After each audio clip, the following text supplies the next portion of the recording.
Odd सतगुरु रामपाल जी परमेश्वर जी की जय हो। सभी भाई बहनों को पवन दास की तरफ से प्यार भरा सत साहिब। भाई और बहनों, आज 7 दिवसीय साध संगति का समापन है। आज हमारा ये 8वां वीडियो है और जब जब भूल पड़े पुस्तक के ऊपर आप जी ने जितने भी वीडियो देखे हैं, उम्मीद करता हूँ आप भाई बहनों को परम पूज्य परमेश्वर सतगुरु रामपाल जी के आशीर्वाद से बहुत कुछ भक्ति मार्ग पर आगे बढ़ने के लिए, अपनी मर्यादाओं को बनाए रखने के लिए समझ में आया होगा। अब ये इसका 8वां पार्ट है और 8वां जो पार्ट है वो विशेषकर मर्यादाओं को लेकर है। सबसे पहले परमात्मा ने जो खुला पाठ होता है, अखंड पाठ होता है, उसकी कुछ मर्यादाएं होती हैं। पाठ करते समय पाठी ने किन किन बातों का ध्यान रखना होता है, कैसी कैसी शुद्धता और स्वच्छता का ध्यान रखना होता है। हालांकि हमारे ये कोई विशेष काम की नहीं है, क्योंकि ना हम कोई पाठ करते हैं, ना हम पाठ करने के अधिकारी हैं, ना हमें गुरुदेव भगवान का आदेश प्राप्त है, इसलिए ये हमारे कोई विशेष काम की नहीं है। लेकिन एक चीज़ आप और हम भाई बहनों ने देखनी है। देखो, पाठ किया जाता है आदरणीय गरीबदास जी महाराज जी की वाणियों का, और भाई और बहनों, उसी आदरणीय गरीबदास जी महाराज जी की वाणियों से, सदग्रंथ साहिब से चुन चुन कर वाणियाँ सतगुरु रामपाल जी परमेश्वर जी ने आप और हमें तीनों समय की आरती के लिए एक नित्य नियम पुस्तक बना कर दी हैं। कहने का मतलब है, गरीबदास जी महाराज जी की वाणियों का जो 3 दिन का अखंड पाठ होता है, उस पाठ को करने में कितनी सावधानियां बरती जाती हैं, कितना ध्यान रखना पड़ता है हर बात का। तो आप और हम सभी भाई बहनों ने भी उन्हीं आदरणीय गरीबदास जी महाराज जी के सदग्रंथ साहिब से चुन चुन कर कबीर परमेश्वर सतगुरु रामपाल जी परमेश्वर जी के द्वारा निकाली गई वाणियाँ, जिनको नित्य नियम पुस्तक बनाकर आप और हमारे को नित्य नियम करने के लिए, रोजाना जिनका पाठ करने के लिए तीनों समय की आरती के रूप में दी गई है, आप और हम भाई बहनों ने भी उतनी ही सावधानी और स्वच्छता से उस नित्य नियम के गुटके को संभाल के रखना है। तीनों समय की आरती करते समय, उनका पाठ करते समय सावधानियां रखनी है, क्योंकि हम 13वें पंथ के पंथी हैं। परम पूज्य परमेश्वर सतगुरु रामपाल जी परमेश्वर जी के शिष्य और उनकी शिष्याएं हैं। आप और हमारे लिए वास्तव में यदि कोई ओरिजिनल सदग्रंथ साहिब है तो पूज्य गुरुदेव जी के द्वारा तीनों समय की आरतियों का जो गुटका दिया गया है, जो छोटी सी भक्ति बोध पुस्तिका दी गई है, वो हमारे लिए वास्तव में सदग्रंथ साहिब है। यानी हमने कितनी सावधानी रखनी है, कितना महत्व देना है उस 3 समय की आरती के गुटके को और तीनों समय की आरतियों को। तो कुछ कुछ पॉइंट हम लेंगे इससे। खुले तथा अखंड पाठ की मर्यादा, गुरुदेव जी का आदेश, तो ये आप और हमारे लिए विशेष नहीं है, इसलिए हम केवल उसी बात को लेंगे जो हमारे लिए विशेष हो। इसमें 11 नंबर का पॉइंट है, जिसमें परमात्मा ने आदेश दिया है कि पाठी को सामान्य विधि से पाठ पढ़ना है। हनुमान चालीसा की तरह राग रूप में या अन्य बोली की लय में रामायण की तरह बिल्कुल नहीं पढ़ना है। जबकि आप और हम सभी भाई बहन अच्छे से जानते हैं कि सतगुरुदेव भगवान की आवाज़ में आदरणीय गरीबदास जी महाराज जी की वाणियाँ जो 50 घंटे की हैं, जो आप सभी भाई बहनों के घरों में पाठ रूप में चल रही हैं, और सतलोक आश्रम मैनेजमेंट हरियाणा के द्वारा गुरुदेव भगवान की आवाज़ में उन आश्रमों में पाठ शुरू करने से पहले जो भगत अपने मुंह से बोलकर पाठ किया करते थे 3 दिन का, तो आप और हमें अच्छे से पता है कि किस प्रकार से वो लय में गाया करते थे, राग में गाया करते थे, भजन की तरह उसका पाठ किया करते थे। वाणियाँ उन भक्तों की यूट्यूब पर बहुत ज़्यादा शेयर की जाती थी। तो अंतर्यामी परमात्मा ने देखा कि इनको तो पाठ करना भी ढंग से नहीं आता है, इसलिए परमात्मा ने 11 नंबर पॉइंट में उनको निर्देशित किया कि पाठी को सामान्य विधि से पाठ करना है, यानी नॉर्मल तरीके से उसको पढ़ना है, किसी भजन की तरह या लय में या हनुमान चालीसा की तरह या रामायण की तरह नहीं पढ़ना है। पाठी को सामान्य विधि से पाठ पढ़ना है, हनुमान चालीसा की तरह राग रूप में या अन्य बोली की लय में रामायण की तरह बिल्कुल भी नहीं पढ़ना है। और भी बहुत सारे पॉइंट हैं। पाठ जो भी करेगा उसके लिए क्या नियम है। जो माई बहन बेटी बिंदी लगाकर आती है वे पाठ पढ़ सकती हैं। काजल या अन्य श्रृंगार व चमकीले कपड़ों वाली, बालों को डाई करने वाले, लिपस्टिक लगाकर माई बहन बेटी या भगत पाठ पर नहीं बैठना है।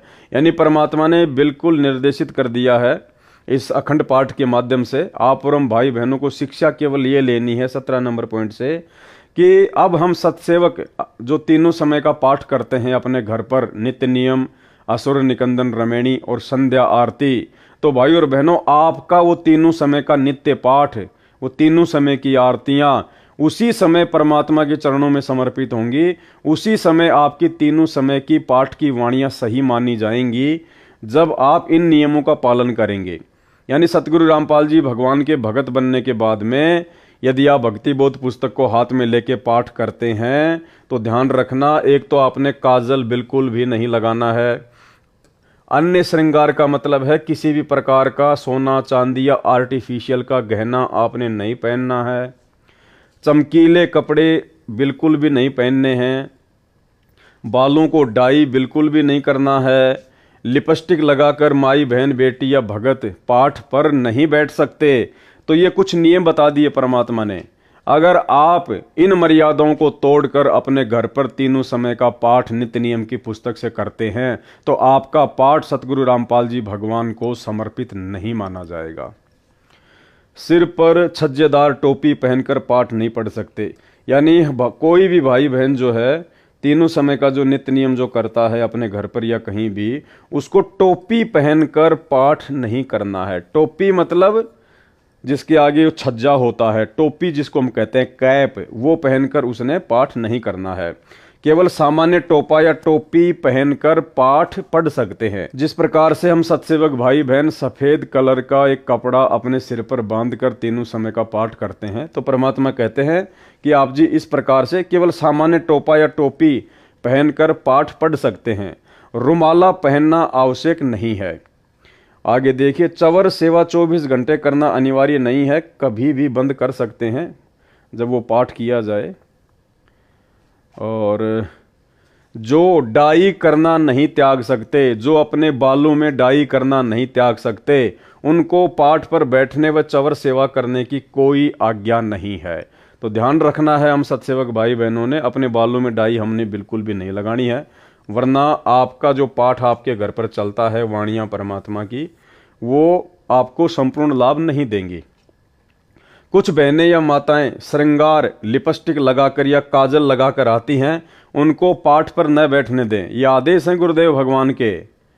कुछ बहनें या माताएं श्रृंगार यानी सोने चांदी वगैरह पहन के आना, लिपस्टिक लगाना या काजल लगाकर आती हैं, उनको पाठ पर न बैठने दें, चवर सेवा भी न करने दें। ऐसी पाप आत्माओं को आश्रम में भी ना आने दो। नोट कर लो, ये सख्त आदेश है गुरुदेव के सतलोक आश्रम मैनेजमेंट हरियाणा को कि आश्रमों में जो पाठ चलता है उस पाठ में ऐसी पाप आत्माओं को तो एंट्री भी नहीं होनी चाहिए। लेकिन उसके बावजूद भी आपको सब पता है 90% हार श्रृंगार करने वाली माता बहनें ही सतलोक आश्रम मैनेजमेंट हरियाणा में उनके भंडारों में जाती हैं। इन लोगों को गुरुदेव भगवान के आदेश से कोई लेना देना नहीं है, इनको केवल ज्योति और पाठ का पैसा चाहिए। तो हम सत्सेवक भाई बहनों ने इस 25 नंबर के पॉइंट को आधार बनाकर अपने गुरुदेव के आदेश की पालना करनी है। हम सत्सेवक भाई बहनों ने ना कि 3 समय का पाठ करते समय, बल्कि अब हमने कभी भी अपने जीवन में इस प्रकार का आडंबर नहीं करना है। ना ये हार श्रृंगार करना है, ना कोई सोना चांदी पहनना है, ना लिपस्टिक लगाना है, ना काजल लगाना है। हमने किसी भी प्रकार का कोई भी आडंबर, जिस आडंबर से गुरुदेव भगवान बहुत नाराज होते हैं और उनके सख्त आदेश हैं, हमने अपने जीवन में इन आडंबरों को कोई जगह नहीं देनी है। तभी हमारा तीनों समय का पाठ जो है गुरुदेव भगवान के चरणों में समर्पित होगा। सतनाम प्राप्त को रोकना है। यदि आगे से ऐसा न करने का आश्वासन दे तो श्रृंगार उतार कर तथा काजल साफ करके आने दो। सारनाम प्राप्त को बिल्कुल कंसेशन नहीं है। सारनाम प्राप्त यदि सोना चांदी पहनेगा, हार श्रृंगार करेगा, काजल वगैरह लगाएगा, डाई लगाएगा, चमकीले भड़कीले कपड़े पहनेगा, तो परमात्मा कहते हैं उनको कोई छूट नहीं है, कोई कंसेशन नहीं है जिसको सारनाम प्राप्त है। काजल व श्रृंगार वाली तो चाहे कोई भी मंत्र प्राप्त है, पाठ पर नहीं बैठने देना है। तो हम सत्सेवकों ने भी ध्यान रखना है, कोई आडंबर हमने अपने घर पर नहीं करने हैं। भक्तजनों को निर्देश। अखंड पाठ में नियमों का पालन संबंधी जानकारी। यह अखंड पाठ हमारे भी कोई विशेष कोई काम का नहीं है। ये पाठ के दौरान सबसे अहम नियम, यानी सतलोक आश्रमों में जो पाठ प्रकाश होता है 3 दिन का, उसमें परमात्मा क्या कह रहे हैं? पाठ के दौरान सबसे अहम नियम, सबसे मुख्य नियम क्या है? नज़र नेक रखें, यानी आपको गंदी नज़र नहीं रखनी है। किसी भी माता बहन के ऊपर कोई गंदी नज़र नहीं रखनी है। मन में कोई दोष वगैरह नहीं होना चाहिए। नीयत साफ रखें, मन में दोष द्वेष न रखें, पक्षपात ना करें, परमात्मा से डरें, बहन बेटी माई को बुरी नज़र से न देखें, पाप को मन में जगह न दें। जबकि भाई और बहनों, ये सारे अवगुण सतलोक आश्रम मैनेजमेंट हरियाणा वालों में जो लोग पाठ प्रकाश पर बैठते हैं उनमें कूट कूट कर भरे हैं, कूट कूट कर।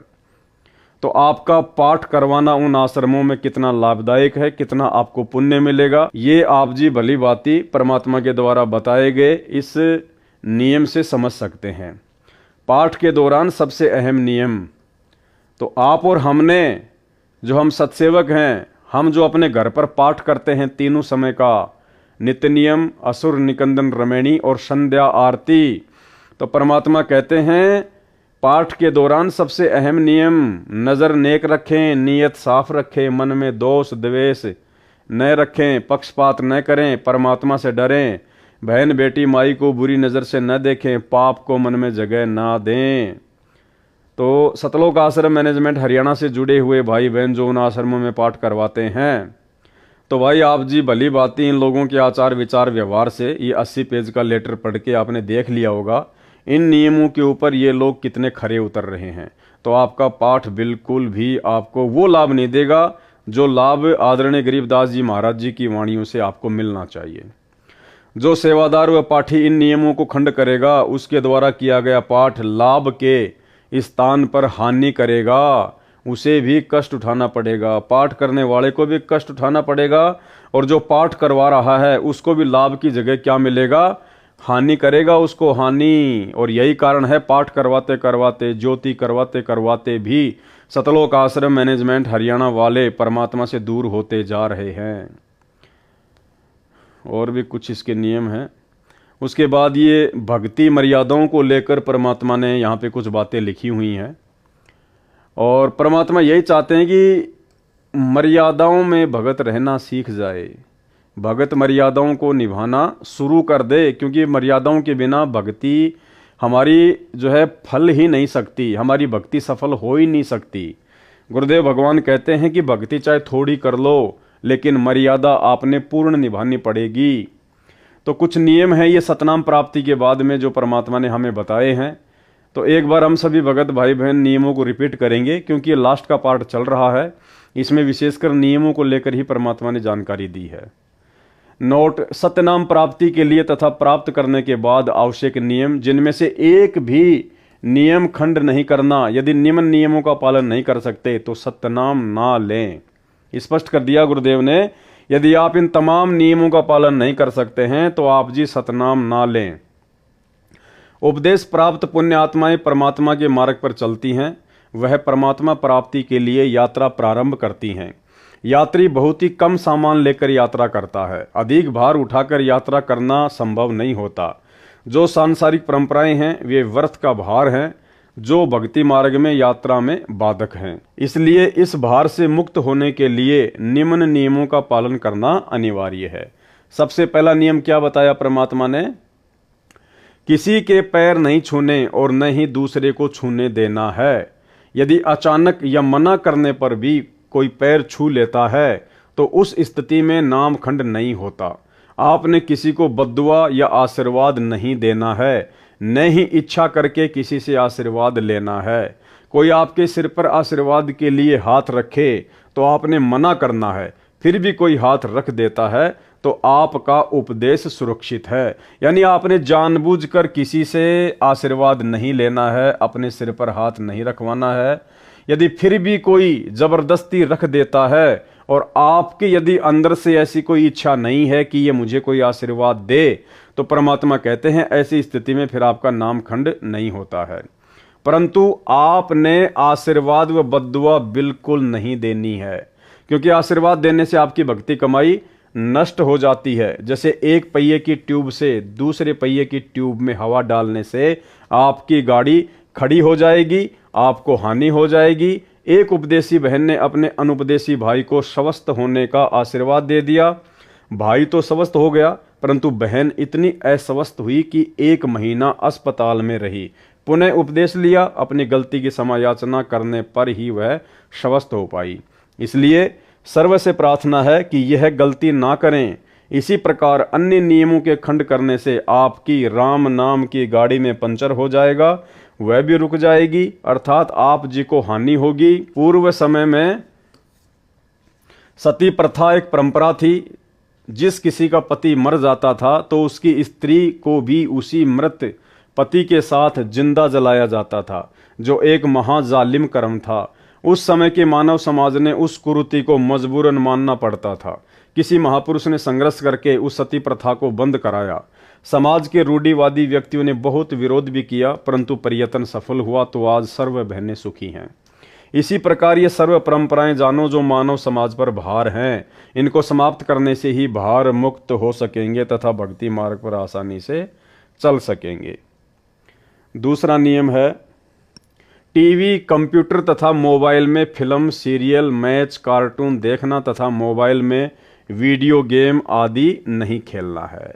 यानी किसी भी प्रकार का कोई गेम, कोई मैच, कोई कार्टून, कोई फिल्म, कोई धारावाहिक, कोई सीरियल हम भगत भाई बहनों ने विशेषकर सतनाम प्राप्त करने के बाद गुरुदेव का विशेष आदेश है कि आपने ये गलती भूलकर भी नहीं करनी है।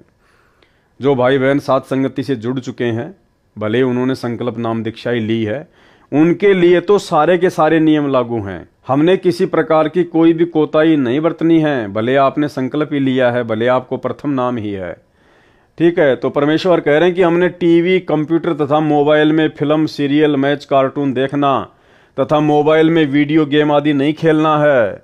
अब बताइए, इन आश्रमों में लोगों को नाम दीक्षा दिलाई जाती है, लोगों को सारे नियम समझाए जाते हैं। अब वो भगत भाई बहन जो उपदेश प्राप्त कर रहे हैं, जो सतनाम प्राप्त कर रहे हैं, वो कैसे इन नियमों का पालन करेंगे? जब नाम दीक्षा दिलाने वाले गुरुदेव के कलयुगी परिवार वाले, सतलोक आश्रम मैनेजमेंट हरियाणा वाले, जो स्वयं दुनिया के लिए बैडमिंटन का स्टेडियम बना के दे दिए, धनाना गांव वालों के लिए 50 लाख रुपए की लागत से बैडमिंटन का स्टेडियम बना दिया गया है। खुद गुरुजी का लड़का कबड्डी के मैच की टीम को 31,000 रुपए दे रहा है। तो बताइए भाई और बहनों, उन्हीं सतलोक आश्रम मैनेजमेंट वालों से उपदेश प्राप्त करने वाले भाई बहन आखिर कैसे गुरुदेव भगवान के इन नियमों का पालन करेंगे? लेकिन इन नियमों का पालन भाई और बहनों आप और हम सत्सेवकों ने विशेष तौर पर करना है, यदि भक्ति मार्ग पर सफल होना है तो। नंबर 3, किसी को दान बिना सिला कपड़ा, सीधा आदि नहीं देना है। देखो क्या कह रहे हैं परमात्मा, किसी को दान बिना सिला कपड़ा, सीधा नहीं देना है। सीधा का मतलब क्या होता है? सीधा का मतलब होता है आटा, चावल, दाल, चीनी, नमक, चाय पत्ती, साबुन, इसको कहते हैं सीधा सामान देना। जबकि आपने इसी पुस्तक में पीछे पढ़ा कि जब 2020 में कोरोना आया, उस समय मेरे विशेष सेवादारों ने, सतलोक आश्रम मैनेजमेंट हरियाणा वालों ने गांव-गांव में जाकर आटा, दाल, चीनी, चावल, साबुन, तेल, चाय पत्ती ये बांटा। तो भाई ये परमात्मा का नियम है, 3 नंबर नियम है कि जब हमें सतनाम प्राप्त हो जाता है तो हमने किसी भी भगत को सीधा सामान नहीं देना है, बिल्कुल भी बिना सिला हुआ कपड़ा भी किसी को दान में नहीं देना है, किसी को पहनने के लिए नहीं देना है। यदि किसी को आवश्यकता है तो आप जी अपने पहने हुए कपड़े उसको दे सकते हैं। आपने बिना सिले हुए तो कपड़े भी किसी को नहीं देने, अन्यथा वो उसको बेचकर उसके पैसे का दुरुपयोग कर सकता है। इतनी सावधानी हमने बरतनी है। तो परमेश्वर का स्पष्ट आदेश है, किसी को दान बिना सिला कपड़ा नहीं देना है, सीधा आदि नहीं देना है। सीधा आदि मतलब आपने किसी को भी खाने पीने का जो कच्चा सामान है वो नहीं देना है। भाई फिर वो परमात्मा 2020 में हिसार जेल से आदेश देके कोरोना काल में कैसे अपनी ही मर्यादा तुड़वाकर, अपने ही वचन को तुड़वाकर दुनिया वालों के लिए आटा, दाल, चावल, चीनी, साबुन, तेल ये वितरित करवाएगा। तो ये सारा का सारा मनमाना आचरण था सतलोक आश्रम मैनेजमेंट हरियाणा का। किसी को दान, बिना सिला कपड़ा, सीधा आदि नहीं देना है। नहीं किसी धार्मिक स्थल, मंदिर, मंडी के लिए पैसे देने हैं, न ही उनके किसी भंडारे में जाना है। जैसे धर्मशाला, गली पक्की करने, कुआं तथा तालाब जोहड़ की खुदाई, खेतों के सांझले नाले की खुदाई तथा अन्य इसी प्रकार के सामूहिक सामाजिक कार्यों के लिए पैसा दे सकते हैं। जैसे आप किसी गांव में रहते हैं, आप किसी कॉलोनी में रहते हैं, तो शहरों में तो सारे काम सरकार करती है, नगर निगम करता है।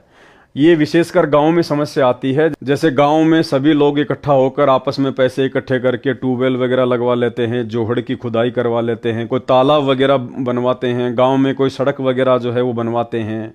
तो परमात्मा कहते हैं अगर कोई सामाजिक काम है, सामाजिक काम का मतलब आप जिस गांव में रहते हैं, आप जिस कॉलोनी में रहते हैं, और यदि वहां पर सभी लोग मिलकर और अपनी सुविधा के लिए यदि इस प्रकार का कोई कार्य करवाते हैं जिनसे हमारी मर्यादा ना टूटती हो, तो ऐसे में हम सहयोग कर सकते हैं। जो भी हमारे हिस्से में पैसा आएगा हम उनको दे सकते हैं। तो ये होता है सामाजिक काम। ऐसा नहीं है कि समाज में कहीं और जगह काम हो रहा है, किसी दूसरे गांव में कोई सामाजिक काम हो रहा है और उस गांव के लोग हमारे से चंदा मांगने आ जाएं और उस सामाजिक काम का हम कोई यूज ही नहीं करते, तो हमने उनमें कोई सहयोग नहीं करना। जिस कॉलोनी में, जिस गांव में हम रह रहे हैं और वहां के लोग यदि आपस में मिलकर सांझला कोई काम करते हैं, गांव वाले, जो पूरे गांव के काम आता है, जिसको हम भी यूज करते हैं, कोई नलका, कोई ट्यूबवेल, कोई पशुओं के पानी पिलाने के लिए तालाब वगैरह, जोहड़ वगैरह, और जैसे गांव में कोई ट्यूबवेल लगवाया, उसकी मोटर वगैरह जल गई, सभी लोग आपस में पैसा इकट्ठा करके नई ट्यूबवेल लेके आते हैं। तो ऐसी चीज़ों में हम सहयोग दे सकते हैं, ना कि किसी दूसरे गांव में हो रहे सामाजिक काम में सहयोग करना है, बिल्कुल भी नहीं।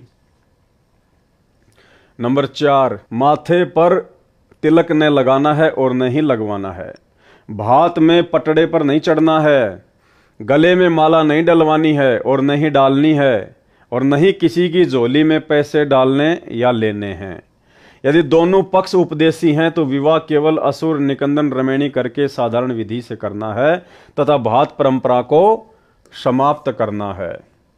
कोई त्योहार, जागरण, मुंडन, धार्मिक अनुष्ठान, जन्मदिन, छठी आदि नहीं मनाना है, न ही उसमें जाना व सहयोग करना है। स्पष्ट आदेश है परमात्मा के, ध्यान रखना। कोई भी त्योहार नहीं मनाना, किसी भी प्रकार के जागरण में नहीं जाना, हमने कोई मुंडन वगैरह नहीं करवाना, जैसे कोई मर जाता है या जैसे बच्चे का मुंडन करवाते हैं। धार्मिक अनुष्ठान चाहे किसी भी देवी देवता का, किसी भी रिश्तेदारी में क्यों ना हो, आड़ोस पाड़ोस में क्यों ना हो, बिल्कुल भी सहयोग नहीं करना। जन्मदिन चाहे पाड़ोस में क्यों ना हो, बिल्कुल नहीं जाना। चाहे घर में किसी काका, ताऊ, चाचा के बच्चे का जन्मदिन क्यों ना हो, हमने उस दिन स्पेशली उन लोगों के खाना नहीं खाना है, उसकी जन्मदिन पार्टी में नहीं जाना है, बिल्कुल भी। छठी, जैसे कोई बच्चा वगैरह हो जाता है, गांव वाले मिलके ताश वगैरह खेलते हैं, हमने वो भी नहीं मनानी है, आदि नहीं मनाना है, न ही उसमें जाना व सहयोग करना है। ध्यान रखना इन बातों का। नंबर 6, किसी को दुआ या बद्दुआ नहीं देनी है। नंबर 7, किसी को good morning, good afternoon, good evening, good night आदि शब्द नहीं बोलने हैं। यदि कोई बोलता है तो उसे समय अनुसार केवल morning morning, evening evening, afternoon व नाइट नाइट 2-2 बार बोल सकते हैं। यानी हमने किसी भी आदमी को सुबह के समय गुड मॉर्निंग नहीं बोलना है। यदि सामने वाला गुड मॉर्निंग बोलता है तो हमने भी उनको गुड मॉर्निंग नहीं बोलना है। Number 8, happy birthday, happy new year तथा गुड बाय आदि शब्द नहीं बोलने हैं। यदि कोई आपसे बोलता है तो उसे धन्यवाद या थैंक यू बोल दें। क्या बोलो? धन्यवाद या थैंक यू। नंबर 9, सिखों को छोड़कर संत बाबा रूप में दाढ़ी ना हो। इसके ऊपर दास विशेष तौर पर वीडियो बना चुका है। इसमें परमात्मा का स्पष्ट आदेश है कि सिखों को छोड़कर, सिख कौन? जिन लोगों ने संत रामपाल जी से दीक्षा नहीं ले रखी है, उन सिखों को छोड़कर यदि सिख समाज का कोई भी व्यक्ति संत रामपाल जी से उपदेश लेता है तो संत या बाबा रूप में, यानी भगत रूप में या अन्य किसी बाबा रूप में उसने दाढ़ी नहीं रखनी है, ना सिर पर बाल रखने हैं, ना उसने पगड़ी वगड़ी पहननी है। यानी सिख समाज की जो परंपराएं हैं, यदि आप संत रामपाल जी से उपदेश ले रहे हैं तो आपने उन समस्त परंपराओं को, सिख समाज की परंपराओं को त्यागना है। नंबर 10, बहनों ने नेल पॉलिश और लिपस्टिक नहीं लगाना है। नंबर 11, परफ्यूम तथा सेंट आदि नहीं लगाना है, यानी किसी भी प्रकार का हमने ये फालतू के चौंचले वगैरह नहीं करने हैं। अपने आप को बिल्कुल सिंपल तरीके से रखना है। 12, विवाहित बहनें केवल सिंदूर या बिंदी में से एक चीज लगा सकती हैं। नंबर 13, किसी अनुपदेशी का जूठा नहीं खाना है। यदि अनजान में खाया है तो समा होता है, भविष्य में ध्यान रखें। नंबर 14, हाथों पर मेहंदी नहीं लगानी है, किसी बीमारी के कारण लगा सकते हैं। हाथों में मेहंदी लगाने से नाम खंड होता है। सिर बालों में रंग, काली मेहंदी या डाई नहीं लगानी है।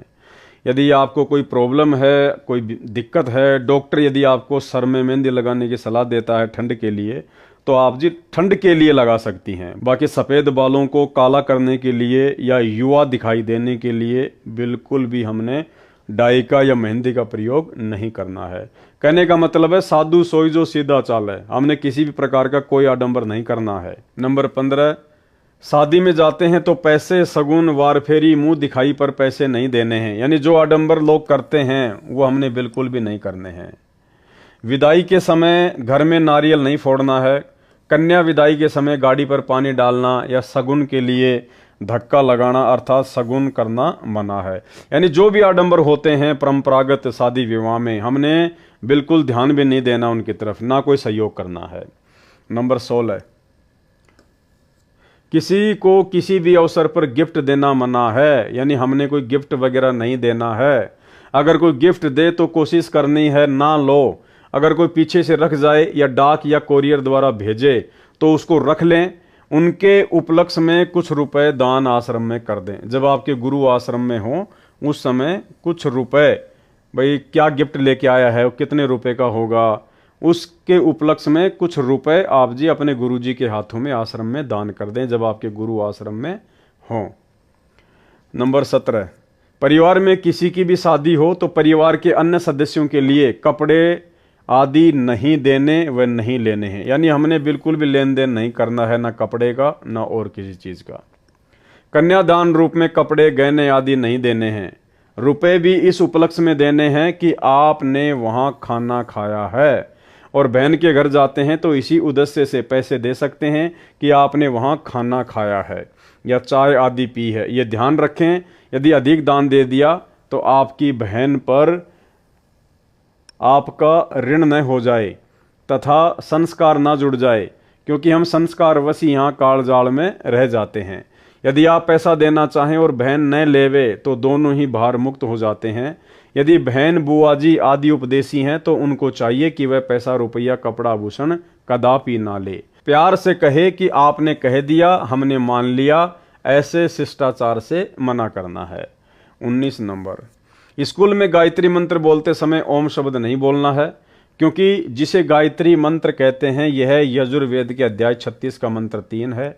मूल पाठ में ओम मंत्र नहीं है। जो गायत्री मंत्र बोला जाता है ओम भूर्भुवस्सुवः, तो गुरुदेव कह रहे हैं कि शुरुआत में उसमें ओम मंत्र नहीं है, वो यजुर्वेद अध्याय 36 का मंत्र 3 है। मूल पाठ में ओम मंत्र नहीं है। वेद परमात्मा की अनूठी देन है, इसमें वृद्धि या कटौती करना परमात्मा का अपमान है। लाभ के स्थान पर हानि ही होती है, इसलिए इस मंत्र के साथ ओम नहीं बोलना है। यजुर्वेद के अध्याय 36 मंत्र 3 अर्थात कथित गायत्री मंत्र मात्र परमात्मा की महिमा का एक मंत्र है। इसे पढ़ने से परमात्मा के गुणों का ज्ञान होता है। जैसे बिजली की महिमा कहीं लिखी हो तो उसको कविता बनाकर गाते रहने से बिजली के गुणों का ज्ञान तो हो जाता है, परंतु बिजली का लाभ नहीं मिल सकता। लाभ तो बिजली का कनेक्शन लेने से ही मिलेगा। इसी प्रकार यजुर्वेद अध्याय 36 मंत्र 3 जिसको गायत्री मंत्र बताकर जाप करने को कहते हैं वह व्यर्थ है, क्योंकि यह मंत्र तो परमात्मा की महिमा का ज्ञान कराता है, परमेश्वर के गुणों अर्थात लाभ को बताता है। वह लाभ अधिकारी संत से सत्यनाम व सारनाम की दीक्षा प्राप्त करके अर्थात कनेक्शन लेकर ही प्राप्त हो सकते हैं। यजुर्वेद अध्याय 36 मंत्र 3 अर्थात गायत्री मंत्र की आवृत्ति करने से नहीं, फिर भी कोई अज्ञानी व्यक्ति विद्यार्थियों को विवश करे तो ओम शब्द का उच्चारण न करें। स्कूल में यदि आपके बच्चों को गायत्री मंत्र बोलने के लिए विवश किया जाता है तो अपने बच्चों को बता दें कि बेटा शुरू में ओम मत बोलना, बाकी आगे का मंत्र बोल लिया कर। गायत्री मंत्र का भूर्भुवस्व से ही उच्चारण प्रारंभ करें। ओम एक अक्षर को न लगाएं। अध्यापकों को चाहिए कि यजुर्वेद अध्याय 36 मंत्र 3 की अपेक्षा संत गरीबदास जी महाराज जी की वाणी से मंगलाचरण विद्यार्थियों से बुलवाएं। गायत्री मंत्र से कई गुना लाभ होता है, परंतु सतनाम तथा सारनाम बिना सब व्यर्थ है। नंबर 20, मुर्दे के अंतिम संस्कार में लकड़ी डाल सकते हैं, कंधे पर या अन्य साधन द्वारा शव को ले जा सकते हैं। 21, मुर्दे पर एक से अधिक कफन नहीं डालना है। यदि आपसे पहले किसी ने कफन डाल रखा है तो आपने कफन नहीं डालना है, क्योंकि कफन केवल एक ही होता है। अगर पहले कफन डाल रखा है फिर किसी ने एक से अधिक ज्यादा कफन डाला है तो नाम खंड होता है। नंबर 22, शादी में खाना खा सकते हैं, ये मानकर पैसे दे सकते हैं कि आपने यहाँ भोजन खाया है। नंबर 23, यदि दोनों पक्ष उपदेशी हैं तो पीलिया देना, छुचक देना बंद करना है। एक पक्ष अनुपदेशी है तो केवल 2-2 जोड़ी कपड़े केवल जच्चा व बच्चे को देने हैं। नंबर 24, नौकरी पर ऑफिस में जब कोई रिटायर होता है तो ऑफिस में सभी आपस में पैसे इकट्ठे करके उसे गिफ्ट तथा पार्टी देते हैं। ऐसा कर सकते हैं, इसमें थोड़ा बहुत दे सकते हैं, लेकिन उपदेशी ने कतई नहीं लेना है। 25, घर में जब बहन आती है तो उसे कपड़े व पैसे नहीं देने हैं। अगर बहन या बेटी अनुपदेशी है तो बहुत कम 1 या 2 जोड़ी कपड़े दे सकते हैं। बच्चों के लिए खाने पीने का सामान भी दे सकते हैं। और अगर जब बहन के घर जाते हैं तो साथ में बच्चों के लिए फल मिठाई आदि लेकर जा सकते हैं। 26, स्कूल में विदाई पार्टी के समय बच्चे पैसे दे सकते हैं। 27, यदि गौशाला की कमेटी रजिस्टर्ड है तो रुपए दे सकते हैं। यदि रजिस्टर्ड नहीं है तो चारा आदि दे सकते हैं। 28, शादी की मिठाई कोई घर में लेकर आए तो और कुछ शादी के नाम के कार्ड के साथ मिठाई लाते हैं तो हृदय से मना करें। फिर भी कोई रख जाए तो खा सकते हैं। उसके बदले में कुछ रुपए आश्रम में दान कर दें, आप पर भार नहीं रहेगा। उपदेशी भगत ने समाज में किसी के विवाह में भी भोजन खा रखा है, उसके लिए विवाह के दिन से कुछ दिन बाद मिठाई व भोजन करवा सकते हैं। यह छूट केवल एक बार है, आगे से विवाह में मिठाई बनाने की परंपरा बंद है। सामान्य भोजन बनाएं। नंबर 29, भगत भाई आपस में उधार सामान एक दूसरे से ले सकते हैं, और अगर आपस में एक दूसरे के घर आते जाते हैं तो बच्चों के लिए खाने पीने का सामान ले जा सकते हैं। नंबर 30, भाई या बहन की आर्थिक स्थिति कमजोर हो तो आर्थिक या अन्य मदद उधार रूप में कर सकते हैं। बहन को चाहिए कि उस पैसे को लौटाएं जिससे उस पर भार नहीं बनेगा। यदि बहन या भाई धन लौटाने में असमर्थ है तो भाई कभी बहन पर तथा बहन भाई पर पैसे लौटाने का दबाव ना बनाए। 31, लड़की की शादी में माता पिता अपनी लड़की को 4 जोड़ी कपड़े दे सकते हैं, पैसे नहीं। अगर लड़के की शादी में लड़की वाले बगैर नाम वाले हैं और वो अगर ज़बरदस्ती अपनी लड़की को कुछ देना चाहें तो इसी प्रकार लड़की की शादी में लड़के वाले अनुपदेशी कुछ मांग करें तो स्पष्ट मना कर दें, बिल्कुल नहीं लेना देना है। 32, जिन लड़कियों का विवाह होता है वे जिन कपड़ों को पहनकर विवाह मंडप अर्थात रमेणी में बैठे उन्हीं कपड़ों में अपनी ससुराल जाए, अन्य पोशाक न बदले। किन्हीं परिस्थितियों में बदलने पड़े, जैसे मिट्टी लग जाए, गीली हो जाए या अन्य कारण से खराब हो जाए तो बदल सकते हैं, अन्यथा नहीं। सुनने में आया है कि कुछ बहनें रमेणी में विवाह के समय सामान्य पोशाक पहनती हैं, बाद में तड़क भड़क वाली पोशाक पहनकर ससुराल जाती हैं। वह मर्यादाओं के विरुद्ध है। विवाह के समय जैसी भी नई या पुरानी पोशाक पहन रखी है उसी को पहनकर ससुराल में जाएं, अन्य या उपरोक्त परिस्थितियों में पोशाक बदली जा सकती है। नंबर 33, आपके द्वार पर कोई भिक्षुक आता है या कहीं बाजार में आपसे कोई भिक्षा मांगता है तो उसे पैसे ना दें, खाना खिला दें। यदि उसको वस्त्र की आवश्यकता है तो वस्त्र बिना सिला न दें, पुराना या नया सिला हुआ कपड़ा दें। कंबल चादर भी पुराना दें, नहीं तो अधिकतर भिक्षुक शराबी कबाबी हैं, नए कपड़ों को बेचकर शराब आदि नशीली वस्तुओं का प्रयोग करते हैं, वह दोष दान करने वाले को भी लगेगा। एक श्रद्धालु ने कहा कि यह अच्छा सा नहीं लगता कि भिक्षुक को रुपए न दें, आत्मा नहीं मानती। उसके लिए उत्तर, एक उदाहरण यह है कि एक भद्र पुरुष ने एक भिखारी को 100 रुपये की भिक्षा दी। पहले वह भिक्षुक पाव शराब पीता था, अपनी पत्नी व परिवार को परेशान करता था। उस दिन 100 रुपये प्राप्त होने के कारण उस भिखारी ने आधा बोतल शराब पी ली। शराब के नशे में अपनी पत्नी को पीट डाला। उस भिखारी की पत्नी ने बच्चों समेत आत्महत्या कर ली। उस जेंटलमैन के 100 रुपए के दान ने एक परिवार को उजाड़ दिया। इसका दोष दानकर्ता को है। गीता में लिखा है कि कुपात्र को किया दान लाभ के स्थान पर हानि ही करता है। कबीर परमेश्वर जी भी कहते हैं, गुरु बिन माला फेरते, गुरु बिन देते दान, गुरु बिन दोनों निष्फल है, चाहे पूछो वेद पुराण। नंबर 34, किसी भी नियम के खंडित हो जाने पर आपको परमेश्वर जी से मिलने वाला लाभ बंद हो जाएगा। जैसे बिजली का कनेक्शन कट जाने पर सर्व लाभ बंद हो जाते हैं, जो कार्य बिजली से होने थे वे रुक जाते हैं। इसी प्रकार परमात्मा की शक्ति से जो आपको तथा आपके परिवार को लाभ मिलना था वह रुक जाता है।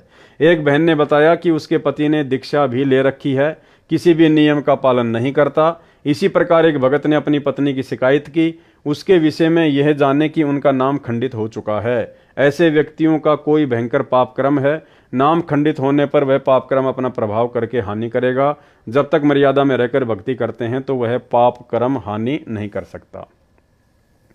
एक बहन ने ऐसे ही नाम खंडित कर रखा था। कुछ वर्षों के बाद उसकी जीभ में कैंसर का रोग हो गया। उस बहन से पूछा कि अब क्या आपको टीवी देखना, लिपस्टिक लगाना अच्छा लगता है? उसने रोते हुए कहा, नहीं। इसी प्रकार परिवार व शरीर में हानि से बचने के लिए तथा परमात्मा से लाभ प्राप्त करके मोक्ष प्राप्ति के लिए मर्यादा में रहें, अन्यथा पाप कर्म आपको नुकसान कर देगा। इसलिए सर्व पुण्यात्माओं से पुनः निवेदन है कि सर्व नियमों का विधिवत पालन करके मानव जीवन को सफल बनाएं तथा पूर्ण मोक्ष प्राप्त करके सदा सुखी बने। ये ध्यान रखना भाई और बहनों, आगे काम आएगा। यानी सतगुरु रामपाल जी भगवान हमें जो उनके आध्यात्मिक नियम हैं, जो भक्ति के नियम हैं, परमात्मा ने 34-35 नियम हमारे को बता दिए। इनमें कोई छूट नहीं है, कोई कंसेशन नहीं है। और स्पष्ट तौर पर परमात्मा कह रहे हैं कि इसलिए सर्व पुण्यात्माओं से पुनः निवेदन है कि सर्व नियमों का विधिवत पालन करके मानव जीवन को सफल बनाएं तथा पूर्ण मोक्ष प्राप्त करके सदा सुखी बने, सतलोक में निवास करें। यानी नियमों में कोई छूट किसी भी प्रकार की किसी के लिए भी नहीं होगी। जो विद्यार्थी शिक्षा समय में मौज मस्ती करते हैं वे शिक्षा से वंचित रह जाते हैं, आजीवन कष्ट उठाते हैं। जो शिक्षा के समय में मौज मस्ती न करके लगन से शिक्षा पूरी कर जाते हैं तो उनको विद्यालय में किए प्रयत्न का फल बाहर क्षेत्र में नौकरी द्वारा प्राप्त होता है। इसी प्रकार सर्व मानव परमात्मा प्राप्ति के विद्यालय में विद्यार्थी यानी भगत हैं। जो भगत मौज मस्ती करते हैं, भक्ति तथा नियमों का पालन न करके अन्य प्राणियों के शरीरों में घोर कष्ट उठाएंगे। जो लगन के साथ मर्यादा में रहकर परमेश्वर कबीर जी की भक्ति साधना जगत गुरु संत रामपाल जी महाराज से प्राप्त करके आजीवन करते रहेंगे, उनको सतलोक में सर्व सुविधाएं प्राप्त होंगी। वहां वृद्ध अवस्था नहीं है, मृत्यु भी नहीं होती, ऐसा ही जीवन है। नर नारी व परिवार है, वह कभी मृत्यु को प्राप्त नहीं होता। इसलिए सत्य भक्ति करके अपना जीवन सफल बनाएं, जिस सत्य भक्ति से आपको यहाँ भी सर्व आवश्यक सुख सुविधाएं प्राप्त होंगी तथा पूर्ण मोक्ष भी मिलेगा। अब एक चीज ध्यान रखना भाई और बहनों, ये इस पुस्तक के लास्ट में जो ये नियम वगैरह लिखे गए हैं ये सतगुरु रामपाल जी परमेश्वर जी ने नहीं लिखे हैं, क्योंकि पुस्तक सतलोक आश्रम मैनेजमेंट हरियाणा वालों ने छपवाई है और बाद में इन्होंने नियम खुद लिखे हैं। ये सतनाम प्राप्ति के बाद में जो 34 नियम है ये सतलोक आश्रम मैनेजमेंट हरियाणा वालों ने खुद इस पुस्तक में लिखे हैं और नियम वही हैं जो सतगुरु रामपाल जी भगवान हमें देते हैं, यानी कोई छूट नहीं किसी भी प्रकार की। तो पहले तो इन लोगों ने ये 34-35 नियम लिख दिए सारे के सारे।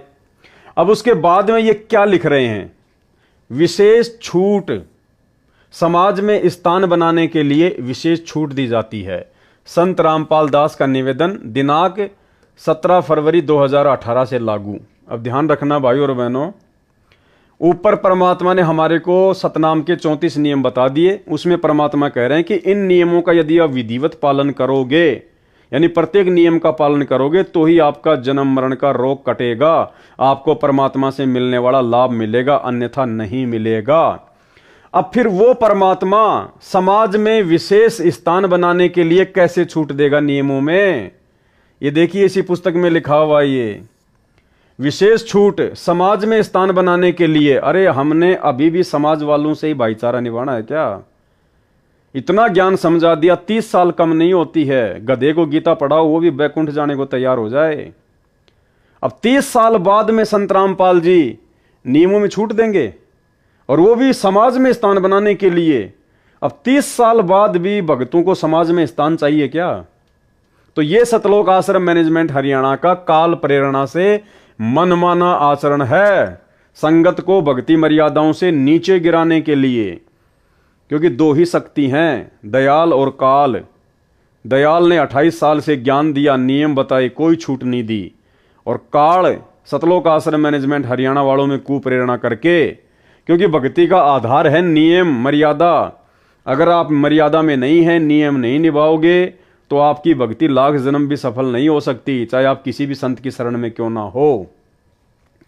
तो ये विशेष छूट कौन देगा? सतगुरु रामपाल जी परमेश्वर जी तो नहीं देंगे। ना कभी हमने उनके 28 वर्षों के सत्संगों में कभी सुना कि बच्चों आपको थोड़ी बहुत मैं छूट दे रहा हूं नियमों में, आपको समाज में स्थान बनाने के लिए, अपने रिश्तेदारियों में स्थान बनाने के लिए मैं आपको छूट दे रहा हूं। पहले भक्ति सौदागर पुस्तक चलती थी ज्ञान गंगा से पहले, तो एक सत्संग में परमात्मा ने कहा कि भाई हमने इस भक्ति सौदागर पुस्तक के शुरू में सारे नियम लिख दिए हैं, अगर इस आश्रम की तरफ मुंह करो तो पहले नियम पढ़ के आना, अगर ये नियम निभा सको तो नाम दीक्षा लेना आके, नहीं तो अपने घर बैठे रहना। आप खुद सतगुरु रामपाल जी परमेश्वर जी के मुख कमल से सुन लीजिए, 2010 का ये सत्संग है। कहते नकबे सर नकबा बनी पैर थी हार हमेल, 1-1 लाख के गहने पहरा करती, आज वो सुंदरी से कुतिया बनी देख साहिब के खेल। तो पुण्यात्मा, ये इन बातों से डर लगना चाहिए।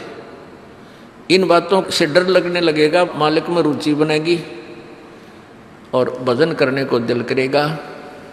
और ये लोग दिखावा जो ड्रामा है, नाचा कूदी, ये बकवाद मन में आवे को नहीं, ये कहने की आवश्यकता नहीं पड़े। दास ने कैसा मत करियो, हाँ कहना तो पड़ता है एक बार बालक को, कुछ दिनों के बाद फिर आपकी रुचि ना बढ़े। इतना तो इस दास को विश्वास हो गया है कि परमात्मा के बच्चे भगवान को पहचानने लग गए, क्योंकि अब शिक्षित समाज है। आपको नाम दिया जाता है, नाम देने से पहले सब नियमों से परिचित कराया जाता है। और हमने ये पुस्तक बनाई है भक्ति सौदागर को संदेश, इसके प्रथम अध्याय में ही हमने नियमों का पूरा विस्तार से विवरण दिया है कि कोई भी पुण्यात्मा इस आश्रम की तरफ आएगा तो पहले तैयार होकर आवे। पहले क्या होता था कि भक्तजन समझाते थे नाम ले लो तुम्हारा कल्याण हो जाएगा, बड़े सुख होते हैं, यहाँ आ जाते थे उपदेश लेने, और यहाँ आकर के हम फिर उनको लिस्ट दिखाते थे ये नियम निभाने हैं, तो भाग जाते थे कि नहीं हमारा भी ये नियम नहीं निभा, क्योंकि वो उल्टे रंग में रंगे हुए वो सारे।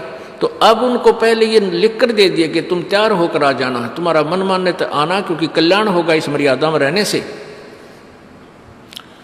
तो अब ये दास देख रहा है कि अब कितना डर लगता है बहन बेटी भाइयों को, बच्चों को। अब वो कहीं, क्योंकि समाज हमारा जो है सारा का सारा समाज काल प्रेरित है, उन्हीं क्रियाओं को कर रहा है जो ना करने वाली होती हैं। और हमारा भक्त एक घर में एक व्यक्ति ने नाम ले लिया और 5-6 व्यक्ति वो सारे शास्त्र विरुद्ध साधक हैं, तो उनके साथ संघर्ष बनता है बेचारे का जा करके। फिर भी वो इतना दृढ़ है, डरता है, आकर पूछता है जी मेरे पे ऐसी गलती होगी, मेरा नाम तो खंडनी हो गया, आगे से नहीं करूँगा। तो कहने का भाव ये है कि पहचानने लग गए तुम परमात्मा को और संघर्ष करना सीख गए, आप सफल होगे, देख लेना एक दिन। ये नाखून पालिश लगाते हैं, ओठों पर इसी बूंदी शक्ल बना लेते हैं, लाल वो लगा कर लिपस्टिक, इतना बेहुदी शक्ल बन जाती है। कहते हैं अब ऐसी मर्यादा बन गई, बहन बेटियां कहते हैं कि हम ऑफिस में जाते हैं तो ये लिपस्टिक वगैरह नहीं लगाते, नेल पेंट नहीं लगाते, तो क्या कहते हैं उस दूसरे कि तुम्हारे घर में कोई मर गया क्या? अरे थारा गजब भैया, ये बकवाद करने तो सारे जी जाओगे तुम, अकल खत्म होगी। यानी एक मर्यादा बन गई, जो ऐसे उल्टे काम ना करे उसने हे समझन लागे। निरंजन धन तेरा दरबार जहाँ तनिक नहीं न्याय विचार, सारे उल्टे काम में राजी रहे। लेकिन हमारी बेटियां अब संघर्ष करती हैं कि हाँ उनको ज्ञान हो गया, वो तो बालक हैं, कुछ भी कह सकती हैं। तो अब हम सबको बताते हैं ये ऐसा नहीं करना, क्योंकि पहले हमारा ज्ञान गांव में ज़्यादा चला था। इस दास ने गांव में जाकर प्रचार किया, तो वहाँ तो ये था को ना लिपस्टिक का फंड था, ना कोई नाखून पालिश लाया करती, मेहंदी मुंदी ला लेती, तो यार वो भी मना कर दिया हमने, समझा दिया कि इसका कोई फायदा नहीं है, अपना भक्ति करो। तो वो तो सब एक साधारण सी बात ही छोड़ छाड़ दी। अब शहरों में फैल गया परमात्मा का जो ज्ञान है। अब शहरों से जो बेटियां आती हैं वो सारे तो नाखुना नीचे बुरी हालत सनाए पाओगी। और इधर बिहार में तो और बेगन हो रहा है कति बुढ़ी बालक सारे लाल ये नाखुना न कति नो कुसूती तरह पेंट करके लाऊंगी नो चमकान दे। अब इनको समझाना पड़ता है कि ये नहीं करोगे तो मान जाते हैं कि नहीं आगे नहीं करेंगे हम, क्योंकि इनकी आवश्यकता भी क्या है। भगवान ने तो कितने सुंदर नाखून पहले बना के दे रखे, इन पर क्या फायदा और बकवाद करने की। तो मालिक ने जो अंग दे रखे हैं वो बहुत अच्छे बना के दे रखे हैं। इसमें हमको फेरबदल करें ये हमारी वो लोग दिखावा मेकअप है, इसकी हमें आवश्यकता नहीं। अब तो हम आपको बता रहे हैं, समझा रहे हैं पहली बार, फिर आप पे सियाने हो जाओगे, आपकी अब पर रुचि ना करे। जैसे नानक साहब कहते हैं, ना जाने काल की कर डारे किस विध डल जा पास आवे, जिना के सरते मौत खड़क दी नानू के डांस आवे। अब प्रसंग था कि साध मिले साड़ी शादी होंगी और विछड़ जाए दिलगिरी वे, अख दे नानक सुनो जहाना ये मुश्किल हाल फकीरी वे। अब बताओ भाइयों और बहनों, इस वीडियो को सुनने के बाद में क्या आप ये यकीन करेंगे कि ये विशेष छूट समाज में स्थान बनाने के लिए सतगुरु रामपाल जी परमेश्वर जी ने दी होगी? जिस परमेश्वर ने 2010 में ही कह दिया था कि अगर इन नियमों को निभा सको तो नाम दीक्षा लेने के लिए आना, इस आश्रम की तरफ मुंह करना, तो फिर कैसे आज वो परमात्मा समाज में स्थान बनाने के लिए हमें छूट देगा? भाड़ में जाओ ये समाज। मीराबाई ने क्या कहा था, भाई कोई गुंडी को चाहे भूंडी कहो मेरी सुरत राम में लागी। लोक लाज मर्याद जगत की तिनकियों जो तोड़ बगावे, जब कोई राम भगत गति पावे। और परमात्मा कहते हैं लोक लाज ना कीजिए, निर्भय हो रहिए, जय मन चावे राम को तो दासा तन धरिए। तो फिर वो परमात्मा कैसे समाज में स्थान बनाने के लिए छूट देगा? और कौन है वो मंदबुद्धि भगत, कौन है वो महाअज्ञानी भगत जिसको समाज में विशेष स्थान की चाहत है? तो ये सारा का सारा काल का षड्यंत्र है। सतगुरु रामपाल जी भगवान की इन्होंने यहां पर मोहर लगा दी, जबकि गुरुदेव भगवान ने तो इस पुस्तक के 71 पेज पर ही अपना संदेशा समाप्त कर दिया। लास्ट में 2 लेटर लिख के सतलोक आश्रम मैनेजमेंट हरियाणा वालों के लिए, उसके बाद में सारे नियम वगैरह सतलोक आश्रम वालों ने खुद लिखे हैं। तो ये हमारे पूज्य गुरुदेव सतगुरु रामपाल जी परमात्मा का आदेश बिल्कुल भी नहीं हो सकता। हमारे परमात्मा ने कभी भी अपने नियमों में किसी को कोई छूट नहीं दी है। जब परमात्मा ने भक्ति की शुरुआत में किसी को छूट नहीं दी तो आज तो 28 साल हो गए, कैसे छूट देगा परमात्मा? अब क्या छूट दी है भाइयों और बहनों, देखना। यही काल का सबसे बड़ा षड्यंत्र है। इस पुस्तक को पढ़ने के बाद में और ये नियम पढ़ने के बाद में कि विशेष छूट समाज में स्थान बनाने के लिए विशेष छूट दी जाती है, तो इन नियमों को पढ़ने के बाद में क्या क्या छूट दी गई है, वो 34 नियम कौन निभाएगा? प्रथम मंत्र के 11 नियम कौन निभाएगा? कोई नहीं निभा पाएगा, क्योंकि मन को तो जगह चाहिए बकवाद करने के लिए, और ये बकवाद करने के लिए जगह सतलोक आश्रम मैनेजमेंट हरियाणा ने दे दी। कितना बड़ा षड्यंत्र है भगत समाज के साथ। क्या छूट दी है इन लोगों ने काल प्रेरणा से? नंबर 1, लड़की की बिना नाम वाले परिवार में शादी होती है और ससुराल वाले आन उपासना के लिए, किसके लिए? देवी देवताओं की पूजा के लिए, आन उपासना के लिए। यदि किसी बहन बेटी की जगत वालों में शादी होती है, किसी भगत की उपदेशी बेटी की यदि जगत वालों में शादी होती है और ससुराल वाले यदि आन उपासना के लिए मजबूर करते हैं, जैसे उनके देवी धाम पर उनके साथ जाने के लिए, वहां पर धोख लगाने के लिए यानी दंडोत करने के लिए उन देव देवताओं को कहते हैं, तो उपदेशी बेटी उनके साथ सैर सपाटा जानकर चली जाए। ये लो जी छूट दे दी कि वो उपदेशी बेटी उनके साथ में सैर सपाटा समझकर चली जाए, जैसा वे कहें करती रहें। देवताओं को भोग लगाओ, हाँ जी लगा दो। देवताओं को दंडवत करो, हाँ जी कर दिया। देवताओं को ये नारियल चढ़ाओ, हाँ जी चढ़ा दिया, क्योंकि छूट दे दी। जैसा वे कहें करती रहें, परंतु मंत्र अपना जाप करती रहें। मतलब मेरे को कोई कहे कि तूने शराब पीनी है और मैं शराब पीता रहूं और मंत्र अपना जाप करता रहूं, तो क्या हो जाएगा काम मेरा? देखो कैसी बेहुद्दी बातें लिखी हुई हैं। ये गुरुदेव भगवान के आदेश हो सकते हैं क्या? परमात्मा काल की गोद में बैठाएगा अपने बच्चों को? क्या कह रहे हैं? आन उपासना के लिए अगर मजबूर करते हैं तो करो। अरे गुरुदेव क्या कहते हैं कि 100 वर्ष सतगुरु की पूजा और एक दिन आन उपासी, वो अपराधी आत्मा फिर पड़े काल की फांसी। तो ये काल की फांसी में डाला जा रहा है भक्तों को। कितना बड़ा धोखा किया जा रहा है, कितना बड़ा षड्यंत्र काल का। उपदेशी बेटी उनके साथ सैर सपाटा जानकर चली जाए, जैसा वे कहें करती रहें, परंतु मंत्र अपना जाप करती रहें। यदि वहां कोई तिलक लगाता है तो लगवा लें, तुरंत उतार दें। अगर कोई आपके माथे पर तिलक लगाता है तो कह रहे हैं लगवा लो और उसके बाद तुरंत उतार दो। यानी कोई शराब पीता तो पी लो, तुरंत बाथरूम करके आ जाओ, काम खत्म। यदि हाथ के नाला धागा बांधता है तो बंधवा लो और बाद में तोड़ के फेंक दो। दारू पी लो और बाद में बोतल को तोड़ के फेंक दो। ये है इनके कहने का मतलब। तो ये है नंबर 1 टोटल काल का षड्यंत्र, भक्तों की मर्यादा तुड़वाने का षड्यंत्र। इसलिए दास कह रहा है भाई और बहनों, सतलोक आश्रम मैनेजमेंट हरियाणा पूरी तरह से काल का मुख्य एजेंट है धरती पर। पूरी तरह से काल प्रेरित है भक्तों को बर्बाद करने के लिए, भक्तों की भक्ति का सत्यानाश करवाने के लिए काल ने इन लोगों को स्पेशली नीचे उतार रखा है संत रामपाल जी के पंथ में। तो अब आप खुद विचार कर लेना इस 1 नंबर के घटिया नियम को पढ़कर। नंबर 2 क्या छूट दी है? यदि किसी त्योहार पर भोजन बनाने के लिए कहें तो बना दें, उसे खा भी लें, परंतु भोग वाला ना खाएं। यदि भोग लगाकर सब भोजन में मिलाते हैं तो उसे ना खाएं, अपना भोजन अलग निकालें या भिन्न बना लें। नंबर 3, भात के समय यदि किसी उपदेशी को जाना पड़े तो पटड़े पर चढ़ने से बचें। यदि मजबूरी है तो कोई बात नहीं। जबकि सतनाम के नियम में गुरुजी स्पष्ट कह रहे हैं कि आपने भात में पटड़े पर नहीं चढ़ना है, तिलक नहीं लगवाना है, माला नहीं डलवानी है। और यहां क्या छूट दे दी गई? भात के समय यदि किसी उपदेशी को जाना पड़े तो पटड़े पर चढ़ने से बचें।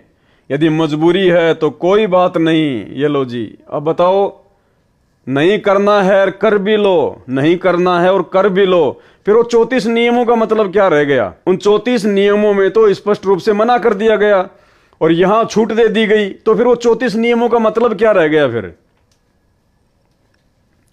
नंबर 4, यदि कोई माला डालता है तो उसे हाथ में पकड़ लें, यदि डाल दी जाए तो तुरंत निकाल लें। नंबर 5, यदि किसी अधिकारी या राजपद प्राप्त भगत को कोई उद्घाटन रस्म करनी पड़े तो अनिच्छा से एक ड्रामा समझकर करें।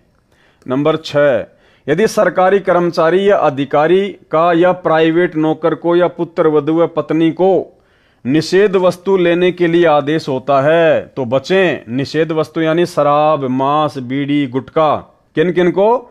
यदि सरकारी कर्मचारी, कोई सरकारी नौकरी करता हो, कोई चपड़ासी हो, कोई बाबू हो या कोई और कोई नौकर हो, अधिकारी का या प्राइवेट नौकर को या पुत्र वधु व पत्नी को निषेध वस्तु लेने के लिए आदेश होता है तो बचें। यदि मजबूरी है तो ला सकता है। देखो, अगर आपके घर में आपका ससुर अनुपदेशी है और आप उसकी जो है पुत्र वधू हैं, और आपका ससुर या आपका जो पति है वो शराबी है, वो आपको अगर शराब लाने के लिए कहे, आपका बाप अनुपदेशी आपको कहे कि बेटा जा दारू की बोतल लेके आ, नहीं तो घर में नहीं रहने दूंगा, तो क्या कह रहे हैं सतलोक आश्रम मैनेजमेंट हरियाणा वाले? यदि मजबूरी हो तो ला सकता है, जैसे शराब, सिगरेट लाने, मांस बनाने, फौज में या होटल में या कहीं नौकर को व विवाहित बहनों को सास ससुर पति आदि आदेश दें तो मजबूरी मानकर दुखी मन से परमात्मा से क्षमा मांग कर करें। भाई मर्यादा रैंक आ गई। आप जहां नौकरी कर रहे हैं वो भी शराब ला के दे सकते हैं, बीड़ी ला के दे सकते हैं, मांस बना के दे सकते हैं। आपके घर में आपका पति, आपका ससुर अनुपदेशी है, आपको मांस बनाने के लिए कहता है बना दो, शराब लाने के लिए कहता है ला दो, उसका पैक बनाने के लिए कहता तो उसका पैक बना दो, गुटखा बीड़ी लाने के लिए गए तो ला दो। अरे फिर मर्यादा रह कहां गई भाई? क्या मतलब फिर भक्ति का? फिर क्यों नियम दिए संत रामपाल जी ने? क्यों इतना वो प्रयत्न कर रहे हैं 30 साल से? अगर ये सारे कुक्रम करने हैं तो फिर नियम देने की जरूरत क्या पड़ गई थी गुरु जी को? तो ये सारा का सारा आपकी आंखों के सामने भाई और बहनों, कितना बड़ा षड्यंत्र इस 80 पेज के लेटर में। आप भाई बहनों की मर्यादा तुड़वाने के लिए यानी परमात्मा ने जो कहना था इस 80 पेज के लेटर में पिछले 7 वीडियो में आप भाई बहनों को अच्छे से समझवा दिया। उसके बाद देखो लास्ट में काल का षड्यंत्र, यानी कोई 5 किलो देसी घी का हलवा बनाए और उसमें फिर 1 मुट्ठी बालू रेत की डाल दे। वो काम सतलोक आश्रम मैनेजमेंट हरियाणा ने ये विशेष छूट दे के नियमों में बाद में कर दिया। क्या आपने कभी अपने गुरुदेव के मुख से सुना, किसी भी सत्संग में सुना कि बच्चों आपको नियमों में छूट दी जा रही है? तो देख लो, आपकी आंखों के सामने है भाई और बहनों। यानी आप बीड़ी भी ला सकते हैं, सिगरेट भी ला सकते हैं, मांस भी पका सकते हैं, देवी देवताओं को धोख लगा सकते हैं, भोग लगा सकते हैं, कोई नियम मर्यादा नहीं है, कुछ भी कर सकते हैं आप, जैसे दूसरे पंथों में चलता है वो काम हो गया। इसलिए दास कह रहा है इन आश्रमों में केवल इन लोगों को पैसा चाहिए ज्योति पाठ का। भगत जाओ भाड़ में, भक्ति जाओ भाड़ में, मर्यादा जाओ भाड़ में। ये हैं काल के एजेंट। एक बार दोबारा पढ़ लो। यदि सरकारी कर्मचारी या अधिकारी का या प्राइवेट नौकर को या पुत्र वधू व पत्नी को निषेध वस्तु लेने के लिए आदेश होता है तो बचें।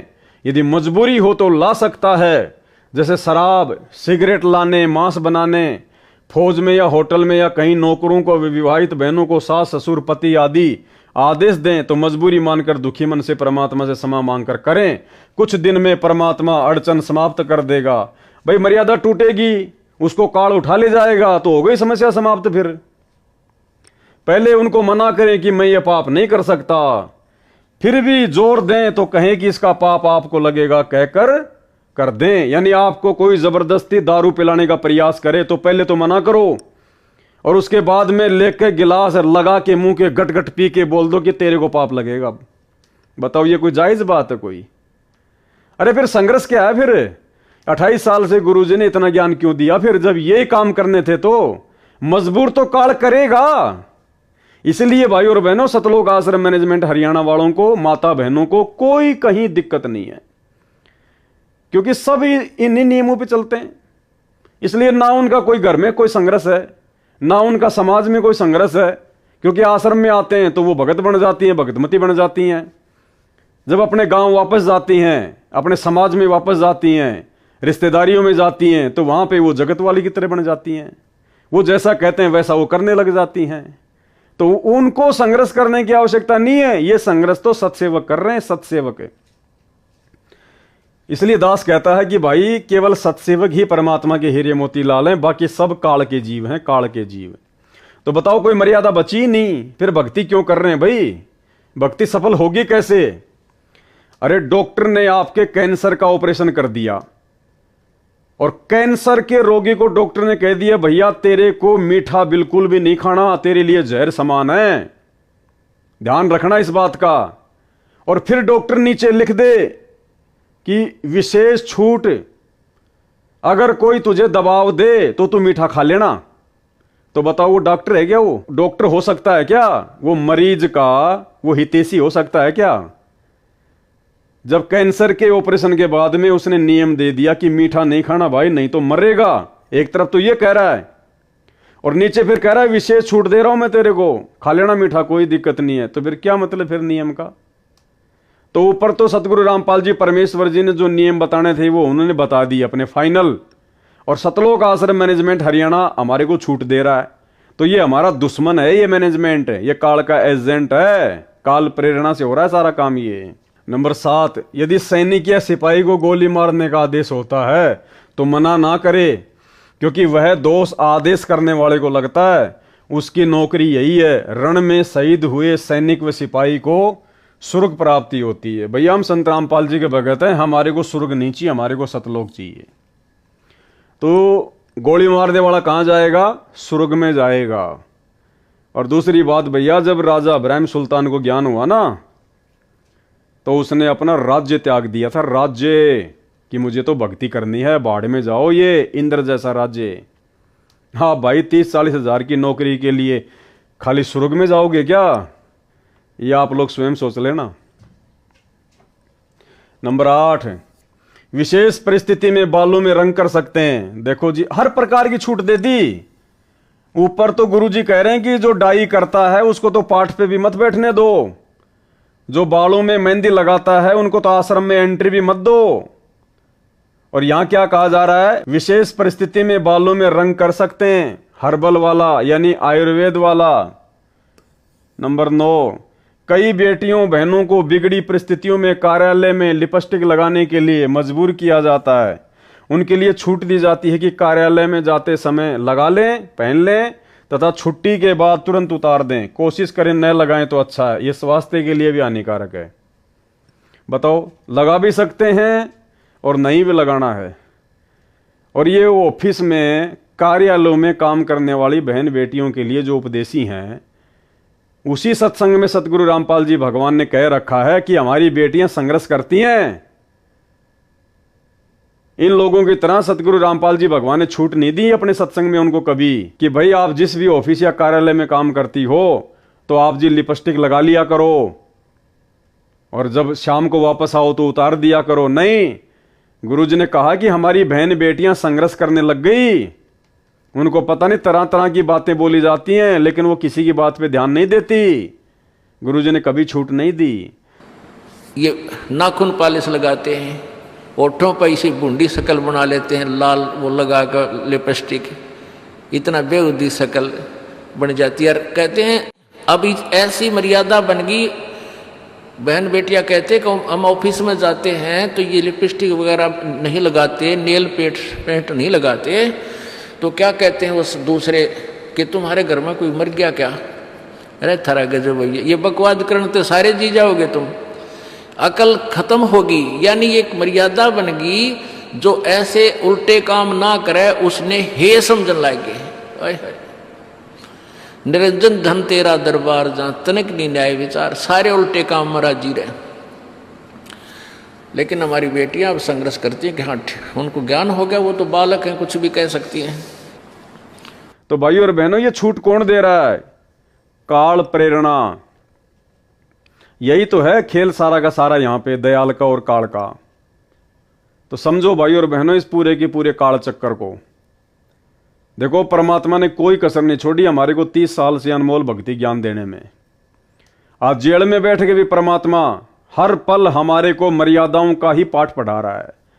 बार बार हिसार जेल से जो विशेष संदेश आ रहे हैं, परमात्मा मर्यादाओं को लेकर ही हमारे को सख्त कर रहा है कि बच्चों, अगर मर्यादा नहीं है तो चाहे आपको सार नाम मिल जाए, चाहे सार शब्द मिल जाए, चाहे प्रथम नाम मिल जाए, आपकी भक्ति कभी सफल हो ही नहीं सकती। और मर्यादाओं में कोई कंसेशन नहीं है, कोई छूट नहीं है। तो ये छूट कौन दे रहा है? सतलोक आश्रम मैनेजमेंट हरियाणा। तो सतलोक आश्रम मैनेजमेंट हरियाणा आपका दोस्त है, आपका दुश्मन है? तो भाई और बहनों, विचार कर लेना, बाद में यह मौका नहीं मिलेगा। थोड़ा सा समय बचा है आप और हमारे पास में भगत बनने का। बाद में सर पर हाथ रख के रोओगे, कुछ भी हाथ नहीं लगेगा। ये वर्तमान में इतना संघर्ष परमात्मा जो अपने दासों को निमित्त बनाकर करवा रहे हैं, भाई अगर समझदार हो तो विचार कर लेना, बाद में कुछ हाथ नहीं लगेगा। तो अब ज़्यादा मैं कुछ कहूँगा नहीं, क्योंकि जो भी कुछ आप लोगों ने इस 80 पेज के लेटर में देखा, सुना, पढ़ा, समझदार को तो वही पर्याप्त है। बाकी मूर्खों के आगे कितना ही चिल्लाते रहो, कितना ही भौंकते रहो। जो अपने गुरुदेव भगवान के 30 साल के इतने सत्संग करने के बाद भी, उनके इतने प्रयत्नों के बाद भी नहीं समझे और उसी सतलोक आश्रम मैनेजमेंट हरियाणा रूपी गंदगी में सड़ रहे हैं, वो भाई मुझ पवन दास के ज़्यादा उपदेश देने से क्या समझेंगे? तो जो समझदार थे वो तो समझ चुके हैं, क्योंकि परमात्मा कहते हैं ज्ञान का और गाम का तो चमकासा ही होता है, बाकी भैंस के आगे कितनी बीन बजा लो कोई असर नहीं पड़ना है। तो हम सत्सेवक भाई बहनों ने सतर्क हो जाना चाहिए हर प्रकार से। आप लोगों के मन में किसी भी प्रकार की कोई शंका, कोई डाउट नहीं होना चाहिए कि वास्तव में साध संगतियां परमात्मा का विशेष मिशन है। साध संगतियों से जुड़े रहकर और पूर्णतया मर्यादा में रहकर भक्ति करने से ही हम गुरुदेव के दिल में विशेष जगह बना पाएंगे, सतलोक के लिए अधिकारी बन पाएंगे। अन्यथा इस प्रकार की ड्रामेबाजी, नियमों में छूट, दुनिया भर की अड़ंगेबाजी जो 2014 के बाद सतलोक आश्रम मैनेजमेंट हरियाणा स्वयं भी करता है और संगत से भी करवा रहा है, भाई इस प्रकार की बकवादों से परमात्मा नहीं मिलेगा, असंख्य जन्म नहीं मिल सकता।